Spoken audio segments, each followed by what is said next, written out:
हरियाणा में संपन्न हुए विधानसभा चुनावों के बाद अब जारी किए गए एग्जिट पोल में अधिकांश एग्जिट पोल में कांग्रेस की सरकार बनती दिखाई दे रही है। अधिकतर एग्जिट पोल कांग्रेस को स्पष्ट बहुमत दे रहे हैं, जिसमें 45 से लेके 60-65 तक सीटें कांग्रेस पार्टी हासिल कर सकती है। वहीं दूसरी तरफ जम्मू कश्मीर में किसी को स्पष्ट बहुमत नहीं मिलता दिखाई दे रहा है। हालांकि कांग्रेस और एनसी नेशनल कॉन्फ्रेंस बहुमत के नज़दीक दिखाई दे रही है, लेकिन स्पष्ट सरकार नहीं बनने का एग्जिट पोल जारी हो रहा है। 8 तारीख को नतीजों के बाद ही पता चल पाएगा कि हरियाणा और जम्मू कश्मीर में किसकी सरकार बन पाएगी। हरियाणा में पूर्व मुख्यमंत्री नायब सैनी बीजेपी की सरकार बनने का दावा कर रहे हैं, वहीं कांग्रेस के भूपेंद्र हुड्डा कांग्रेस की सरकार बनने का दावा कर रहे हैं। एग्जिट पोल तो अब आए हैं, सुबह भी मैंने बता दिया था आपको, और मैं पिछले कितने दिन से कह रहा हूँ, जब से ये हमने कैंपेन शुरू किया है, कि कांग्रेस के पक्ष में लहर चल रही है। कांग्रेस हरियाणा में अब की बार हरियाणा में कांग्रेस की सरकार। सर, आपका भी असेसमेंट होगा, सुबह से आप अलग अलग पोलिंग स्टेशन पर जा रहे हैं, आपके मुताबिक कितनी सीटें? नहीं, सीटें का मैं नहीं कहता, लेकिन भारी बहुमत से कांग्रेस बनने जा रही है। 60 से भी ऊपर हो सकती है, और जितनी भी होती है, मैं कह दूँ 60 सीट आ जाए, 70, आपको ये असेसमेंट नहीं होती। असेसमेंट ये है, भारी बहुमत से कांग्रेस पार्टी सरकार बनाने जा रही है। आपको लगता है एग्जिट पोल ठीक होंगे? एग्जिट पोल ठीक होंगे कि सब में 50-55 इस तरह की सीटें? एग्जिट पोल का तो अपना हिसाब होता है, लेकिन मेरा एग्जिट पोल से मतलब नहीं, मैं तो सुबह से कह रहा हूँ। अच्छा, आपके मुताबिक क्या कुछ ऐसे फैक्टर्स रहे कि बिल्कुल ही हरियाणा की जनता ने एग्जिट पोल में इस तरह से कांग्रेस को बढ़त दी? ये फैक्टर सबसे बड़ा फैक्टर रहा। 2005 से 2014 तक कांग्रेस की सरकार थी, उसकी उपलब्धियां, और 14 से 24 तक इस सरकार की विफलताएं और करप्शन और आपके नॉन परफॉर्मेंस, हर इसमें हर वर्ग इससे विमुख हो चुका है। सर, कौन कौन से ऐसे इश्यूज हैं जिन पर काम करना चाहिए? बेरोजगारी है, कानून व्यवस्था है, और शिक्षा है, स्वास्थ्य है। सर, एक सवाल यह है कि सीएम पद को लेकर भी सवाल है। अब तो एग्जिट पोल में लगभग सरकार बनती हुई नजर आ रही है, तो आपको लगता है सीएम आप ही? ये तो आप लोगों का सवाल है, मैं तो कई दफा कह चुका है, एक सवाल का बार बार आप लोगों का काम ही है। सवाल ये है, कांग्रेस की पद्धति है, एमएलए बनेंगे, उनसे उनकी राय जानी जाएगी, हाईकमांड फैसला करेंगे, जो भी फैसला करेंगे मंजूर होगा। शैलजा जी भी अलग, सबका अधिकार है, आप भी उम्मीदवार हो सकते, कोई ये थोड़ा ही।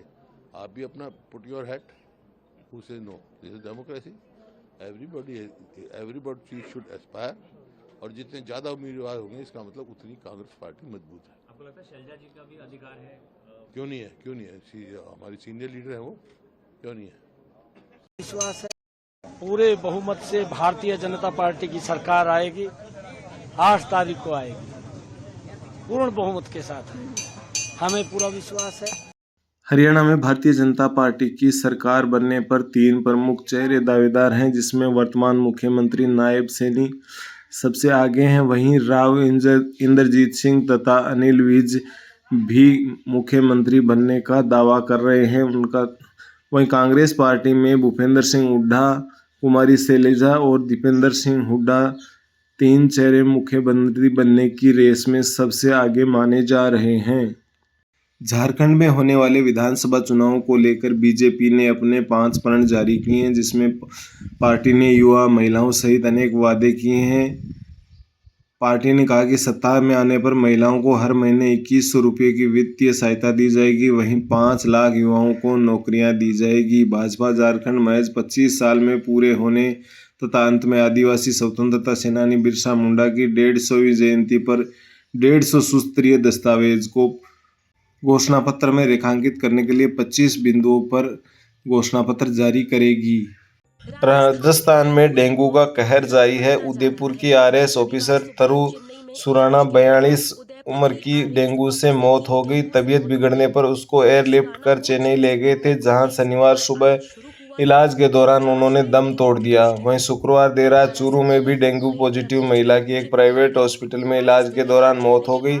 प्रदेश में डेंगू से अब तक 5 लोगों की मौत हो गई है। शुक्रवार व शनिवार को हुई मौतों के अलावा एक सरकारी डॉक्टर, नर्सिंग छात्रा और बिजनेसमैन की भी डेंगू से मौत हो गई है। तरु डेंगू सुराना के को मच्छरों 6 की सितंबर को तेज बुखार खासियत आना ये शुरू कि हुआ था। सूर्योदय जांच के में 2 डेंगू घंटे की के पुष्टि बाद हुई। एक्टिव होते हैं और 18 सूर्यास्त सितंबर से को पहले उन्हें तक काटते एयरलिफ्ट हैं, यानी कर दिन में चेन्नई ही ले ये गए। मच्छर 22 स्थित काटते हैं। इलाज जयपुर हेरिटेज नगर निगम में पट्टे की एवज में रिश्वत का प्रकरण आज फिर चर्चाओं में है। निलंबित मेयर मुनेश गुजर ने एसीबी कोर्ट में जमानत याचिका लगाई। बता दें कि जयपुर हेरिटेज नगर निगम की मेयर मुनेश गुजर को सरकार ने पिछले दिनों सस्पेंड कर दिया था। मुनेश गुजर को राज्य सरकार ने तीसरी बार सस्पेंड किया है। उप मुख्यमंत्री प्रेमचंद बैरवा के दिल्ली के होटल ले मेरिडियन में रशियन महिला के साथ पाए जाने की अफवाह को लेकर डॉक्टर किरोड़ी मीणा ने एक्स पर लिखते हुए कहा कि निरंतर सेवा कर रहे उप मुख्यमंत्री को सफेद झूठ बोलकर अफवाह फैला रहे हैं। ऐसा करने वाले समाज और प्रदेश की राजनीति को दूषित कर रहे हैं। वहीं भाजपा के प्रदेश अध्यक्ष मदन राठौड़ ने भी कहा कि किसी व्यक्ति का झूठा चरित्र हनन करना ठीक नहीं है। विपक्ष पर आरोप लगाते हुए उन्होंने कहा कि ऐसा करना जायज नहीं है। वहीं पार्टी ने गोविंद सिंह डोटासरा के द्वारा लगाए गए आरोपों का पलटवार करने व जवाब देने के लिए अब केंद्रीय मंत्री गजेंद्र सिंह खींवसर को मैदान में उतारा है। गजेंद्र सिंह खींवसर ने कहा है कि गोविंद सिंह जी डोटासरा प्रतिपक्षी पार्टी के अध्यक्ष होने के नाते उनका धर्म है, उनकी नैतिक जिम्मेदारी है, लेकिन मुझे लगता है कि अपना हर एक वक्तव्य देने से पहले उनको पिछले 5 साल जब उनकी सरकार थी उस समय में राजस्थान में किस तरह के हालात, किस तरह की परिस्थितियां थी, उसके बारे में एक बार अपने गिरेबान में झांक करके अवश्य देखना चाहिए। हम बार बार कहते थे किस तरह से युवाओं के भविष्य के साथ में खिलवाड़ हो रही है। आरपीएससी और आरपीएससी के नीचे किस तरह से पेपर लीक का नंगा नाच सरकार के नेताओं के प्रश्रय में किया जा रहा है। मैं तो डोटासरा जी से इतना ही कहूँगा, अभी तो परतें उगड़ना शुरू हुई है, थोड़े दिन रुक जाइए। जब आंच नेताओं के कॉलर तक पहुंचेंगे तब मुझे लगता है कि बयान और सुर दोनों बदल जाएंगे। दिवाली 31 अक्टूबर को मनाएंगे या 1 नवंबर को, इस सवाल का कोई एक जवाब अब तक नहीं मिला है। देश के अलग अलग विद्वान इसे लेकर अलग अलग तर्क दे रहे हैं। देश के प्रमुख मंदिरों में भी दिवाली मनाने को लेकर अलग अलग मत है। कहीं 31 अक्टूबर को दिवाली मनाई जाएगी, वहीं अयोध्या में 1 नवंबर को दीप पर्व मनाया जाएगा। 9 अक्टूबर को श्री श्याम प्रभु की विशेष सेवा पूजा व तिलक होने के कारण श्री श्याम प्रभु के दर्शन 8 अक्टूबर रात 10 बजे से 9 अक्टूबर की शाम 5 बजे तक बंद रहेंगे। इस दौरान मंदिर के पट बंद रहेंगे। भरतपुर के बयाना में कोर्ट के द्वारा एक्सीडेंट केस में पारित क्लेम के आदेशों की पालना नहीं करने पर न्यायालय ने तहसीलदार की गाड़ी को कुर्क कर दिया।